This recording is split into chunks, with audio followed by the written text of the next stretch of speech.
প্রায় 4 বছর পর জাতীয় দলে ফিরলেন মোস্তাফিজুর হোসেন সৈকত। এক সিরিজ পর নুর হোসেন সুবহানা স্কোয়াডে ডাক পেল। অস্ট্রেলিয়ার বিপক্ষে 3 ম্যাচ সিরিজের প্রথম 2 ম্যাচের জন্য বাংলাদেশ ক্রিকেট বোর্ড স্কোয়াড ঘোষণা করছে।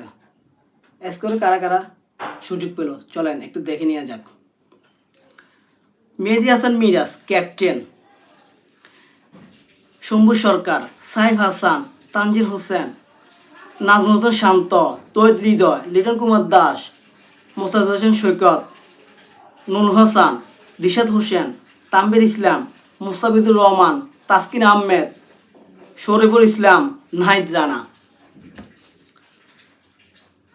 তো বন্ধুরা শুনে আপনার কেমন লাগলো? এই স্কোরটা খুব মোটামুটি খুব ব্যালেন্স।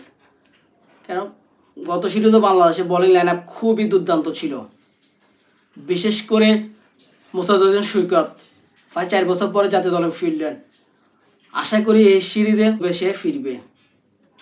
পাশাপাশি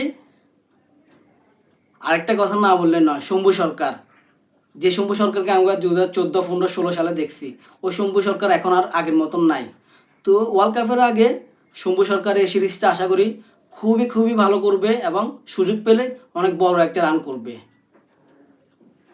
তো আশা করি এই স্কোরটা বাংলাদেশের খুব ব্যালেন্স একটা টিম হয়েছে, ব্যাটিং বলিং সব কিছু মিলাই। তা আমরা হোম কন্ডিশনে খেলা, মিরপুরে যখন খেলা, আশা করা যায় বাংলাদেশ সিরিজ জিতবে। পাশাপাশি মিরপুরে বাংলাদেশ 3টা সিরিজে উইন করছে।